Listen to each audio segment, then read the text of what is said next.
Hello అండి, welcome back to our channel Banu recipes వీడియోలో శ్రావణ మాసం సందర్భంగా 4 రకాల ప్రసాదం రెసిపీస్ని ఎలా ప్రిపేర్ చేసుకోవాలో చూద్దాం. రవ కేసరి, పూర్ణం బూరెలు, దద్దోజనం, అలాగే బెల్లం పరమాన్నంని ఎలా ప్రిపేర్ చేసుకోవాలో చూసేద్దాం. ముందుగా అయితే ఎంతో సింపుల్గా అండ్ టేస్టీగా అయిపోయి రవ కేసరిని పర్ఫెక్ట్గా ఎలా ప్రిపేర్ చేసుకోవాలో చూసేద్దాం.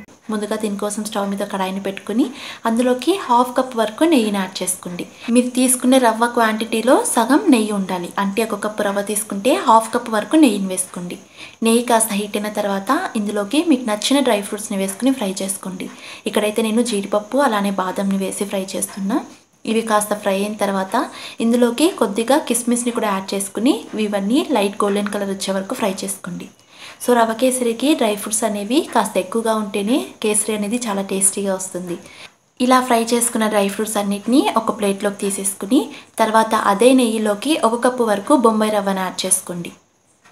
రవ్వ వేసిన తర్వాత లో ఫ్లేమ్లో మాత్రమే బాగా మిక్స్ చేసుకుంటూ మంచి అరోమా వచ్చే వరకు, అలానే రవ్వ కూడా లైట్ గోల్డెన్ కలర్ వచ్చే వరకు ఫ్రై చేసుకోండి. కంటిన్యూస్గా మిక్స్ చేసుకుంటూ ఫ్రై చేసుకోండి, లేకపోతే అడుగున రవ్వ అనేది మాడిపోయే ఛాన్స్ ఉంది. ఈ రవ్వ ఫ్రై అయ్యేలోపు ఒక గిన్నెలోకి 4 కప్పుల వరకు వాటర్ని తీసుకోండి. అంటే 1 కప్పు రవ్వకి 4 కప్పుల వాటర్ వేసుకోవాలి. అలానే ఇందులోకి 1/2 టీ స్పూన్ వరకు కుంకుమ పువ్వును యాడ్ చేస్తున్నా. కుంకుమ పువ్వు లేని వాళ్ళు స్కిప్ చేసేయచ్చు. ఇలా వేసుకున్న తర్వాత ఈ వెజల్ని స్టవ్ మీద పెట్టేసి ఈ వాటర్ని బాగా బాయిల్ అవ్వనివ్వండి. ఒక 4-5 మినిట్స్ పాటు ఫ్రై చేసుకున్న తర్వాత రవ్వ అనేది ఇలా లైట్ గోల్డెన్ కలర్లో వచ్చి అలానే మంచి అరోమా రావడం స్టార్ట్ అవుతుంది. ఇప్పుడు ఇందులోకి మనం బాయిల్ చేసుకున్న వాటర్ని కొద్దిగా యాడ్ చేసుకుంటూ మిక్స్ చేసుకోవాలి. ఇక్కడ వాటర్లో నేను కుంకుమ పువ్వు వేసాను కాబట్టి వాటర్ అనేవి కాస్త ఎల్లో కలర్లో వచ్చాయి. సో ఇలా బాయిల్ అయిన వాటర్ని రవ్వలో కొద్దిగా వేస్తూ మిక్స్ చేసుకోండి. ఫస్ట్ కొద్దిగా వాటర్ వేసి రవ్వను బాగా మిక్స్ చేసుకున్న తర్వాత మిగతా వాటర్ని అంతా వేసేసి బాగా మిక్స్ చేసుకుంటూ కుక్ చేయండి. సో హాట్ వాటర్ వేసాం కాబట్టి రవ్వ అనేది త్వరగా ఉడికిపోతుంది. జస్ట్ ఒక 3-4 మినిట్స్ లోపే రవ్వ వాటర్ని బాగా అబ్జర్వ్ చేసుకుని చిక్కబడుతుంది. ఇలా రవ్వ బాగా చిక్కబడిన తర్వాత ఇందులోకి షుగర్ని యాడ్ చేసుకోవాలి. మీకు కావాలనుకుంటే షుగర్ ప్లేస్లో బెల్లంని కూడా యూజ్ చేయొచ్చు. ఇక్కడ నేను 1 కప్పు రవ్వకి 1.5 కప్పు వరకు షుగర్ని వేస్తున్నా. అలానే మీకు నచ్చితే ఇందులోకి చిటికెడు ఫుడ్ కలర్ని కూడా యూజ్ చేయొచ్చు. ఫుడ్ కలర్ అనేది కంప్లీట్గా ఆప్షనల్.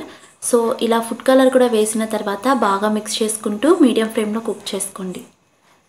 ఇలా ఒక 2-3 మినిట్స్కి షుగర్ అనేది కంప్లీట్గా మెల్ట్ అవుతుంది. ఇలా షుగర్ మెల్ట్ అయిన తర్వాత ఇది కాస్త లూజ్ కన్సిస్టెన్సీలోకి వస్తుంది.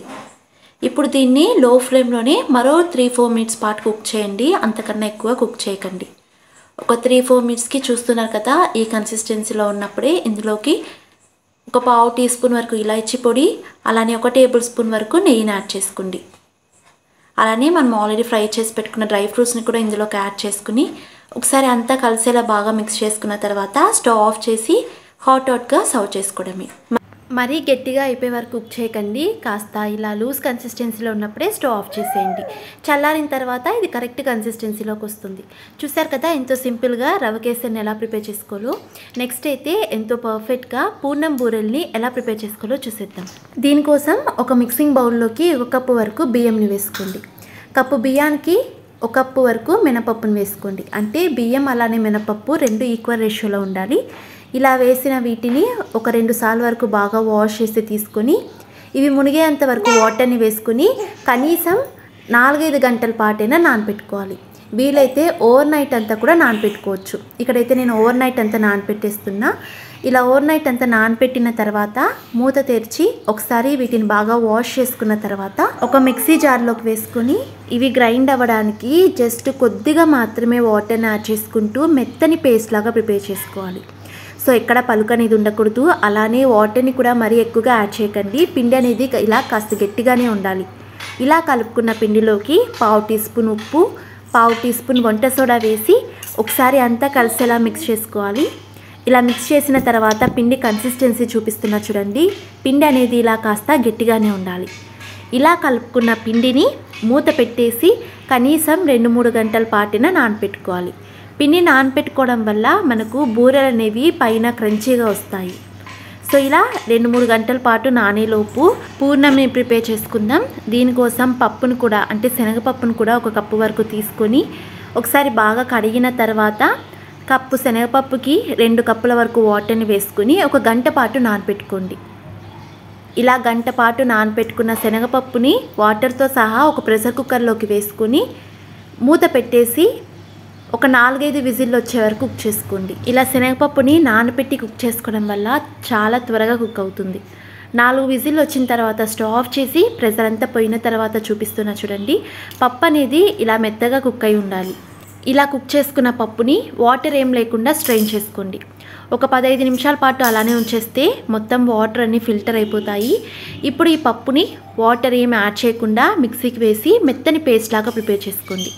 ఎక్కడ పలుకు అనేది లేకుండా మెత్తని పేస్ట్ లాగా ప్రిపేర్ చేసుకుని కొద్దిసేపు పక్కన ఉంచుకోండి. తర్వాత స్టవ్ మీద ఒక ప్యాన్లో 1 టేబుల్ స్పూన్ వరకు నెయ్యి వేసి 1 కప్పు శనగపప్పుకి 1 కప్పు వరకు బెల్లం తురుమును యాడ్ చేసుకోండి.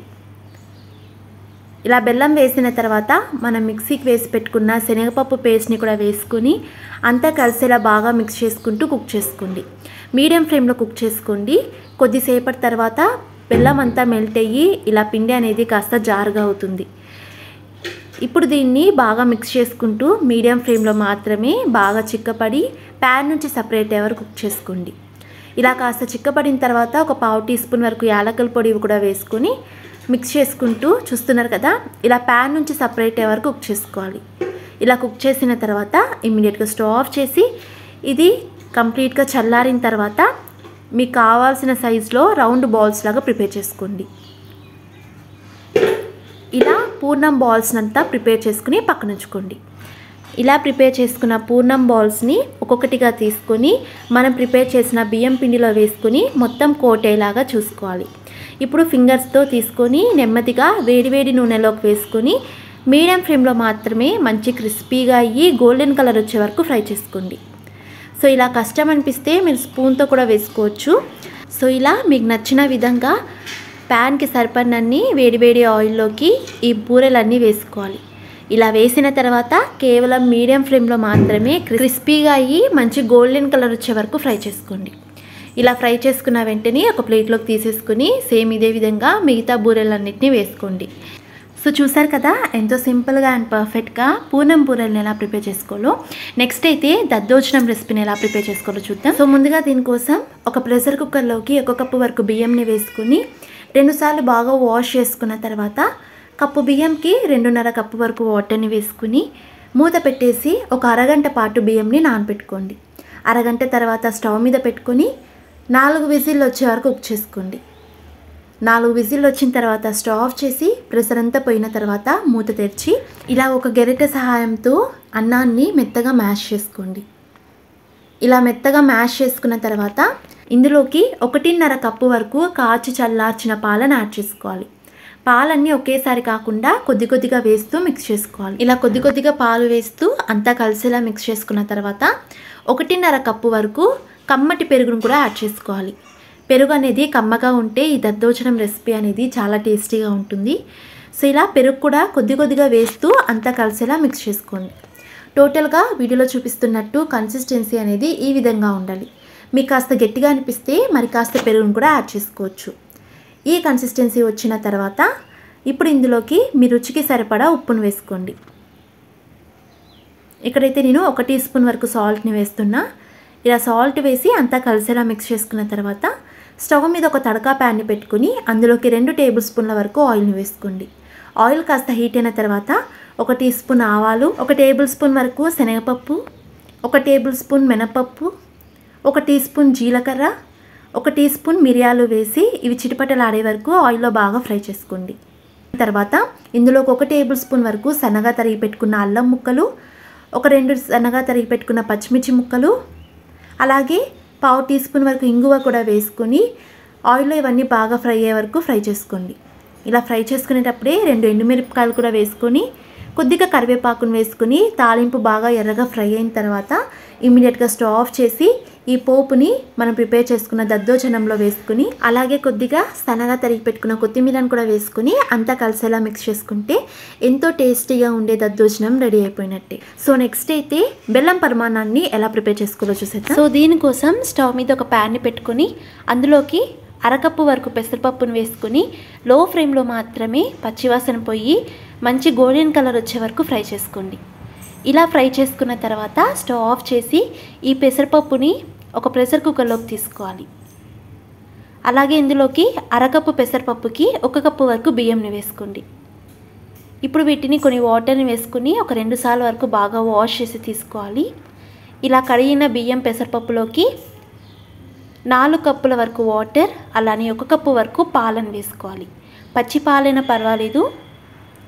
బియ్యం అలానే పెసరపప్పు కలిపి 1.5 కప్పుకి 5 కప్పుల వరకు వాటర్ అలాగే పాలను కలిపి వేసుకోవాలి. ఇలా వేసిన తర్వాత స్టవ్ మీద పెట్టుకొని 4 విజిల్లు వచ్చే వరకు కుక్ చేసుకోండి. 4 విజిల్లు వచ్చిన తర్వాత స్టవ్ ఆఫ్ చేసి ప్రెషర్ అంతా పోయిన తర్వాత మూత తెరిచి వీడియోలో చూపిస్తున్నట్టు ఇలా ఒక గెరెటతో అన్నాన్ని అలానే పప్పుని మెత్తగా మ్యాష్ చేసుకుని పక్కన ఉంచుకోండి. ఇప్పుడు స్టవ్ మీద ఒక ప్యాన్లో 1 కప్పు వరకు బెల్లం తురుమును వేసుకోండి. అలాగే కప్పు బెల్లానికి కప్పు వాటర్ని వేసుకోండి. తీపి కాస్త ఎక్కువగా తినే వాళ్ళైతే బెల్లంని కాస్త ఎక్కువగా వేసుకోవచ్చు. ఇలా వేసిన తర్వాత బెల్లం కంప్లీట్గా మెల్ట్ అయ్యి ఒక పొంగు వచ్చే వరకు బాయిల్ చేసుకోండి. ఇలా బెల్లం నీళ్ళు కాస్త పొంగు వచ్చిన తర్వాత ఇమీడియట్గా స్టవ్ ఆఫ్ చేసి ఈ బెల్లం వాటర్ని మనం ఉడికించుకున్న రైస్లోకి ఫిల్టర్ చేసి తీసుకోవాలి. ఇలా బెల్లం వాటర్ని ఫిల్టర్ చేసి తీసుకున్న తర్వాత ఈ కుక్కర్ని స్టవ్ మీద పెట్టేసుకొని మీడియం ఫ్లేమ్లో మాత్రమే బాగా మిక్స్ చేసుకుంటూ ఇది కాస్త చిక్కబడే వరకు కుక్ చేసుకోండి. ఇది చిక్కబడేలోపు స్టవ్ మీద ఇంకొక ప్యాన్లో డ్రై ఫ్రూట్స్ని ఫ్రై చేసుకుందాం. దీనికోసం స్టవ్ మీద ఒక ప్యాన్లో ఒక 2 నుంచి 3 టేబుల్ స్పూన్ల వరకు నెయ్యిని వేసుకుని నెయ్యి బాగా హీట్ అయిన తర్వాత మీకు నచ్చిన డ్రై ఫ్రూట్స్ని వేసుకుని ఫ్రై చేసుకోండి. ఇక్కడైతే నేను బాదం అలాగే జీడిపప్పు కిస్మిస్ని వేసి ఫ్రై చేస్తున్నా. నచ్చిన వాళ్ళు ఎండు కొబ్బరి ముక్కల్ని కూడా వేసుకుని ఫ్రై చేసుకోవచ్చు. ఇవన్నీ వేసి మంచి గోల్డెన్ కలర్ వచ్చే వరకు ఫ్రై చేసుకున్న తర్వాత ఇమీడియట్గా స్టవ్ ఆఫ్ చేసి మనం కుక్ చేసుకుంటున్న రైస్లోకి వేసి అలాగే మరో టేబుల్ స్పూన్ వరకు నెయ్యిని వేసుకోండి. మీకు నచ్చినంత నెయ్యిని వేసుకోవచ్చు. ఎంత ఎక్కువగా నెయ్యి వేసుకుంటే పరిమాణానికి అంత మంచి టేస్ట్ వస్తుంది. ఇలా నెయ్యి వేసి అంతా కలిసేలా మిక్స్ చేసుకున్న తర్వాత లాస్ట్లో 1/2 టీ స్పూన్ వరకు యాలకుల పొడి కూడా వేసి అంతా కలిసేలా మిక్స్ చేసుకుని స్టవ్ ఆఫ్ చేసేయండి. పరమాన్నం కన్సిస్టెన్సీ అనేది ఈ విధంగా ఉండాలి. మరీ గట్టిగా అయ్యే వరకు కుక్ చేయకండి. చల్లారిన తర్వాత ఇది మరి కాస్త చిక్కబడుతుంది. సో ఈ కన్సిస్టెన్సీలో ఉన్నప్పుడే స్టవ్ ఆఫ్ చేసి సర్వ్ చేసుకోవడమే.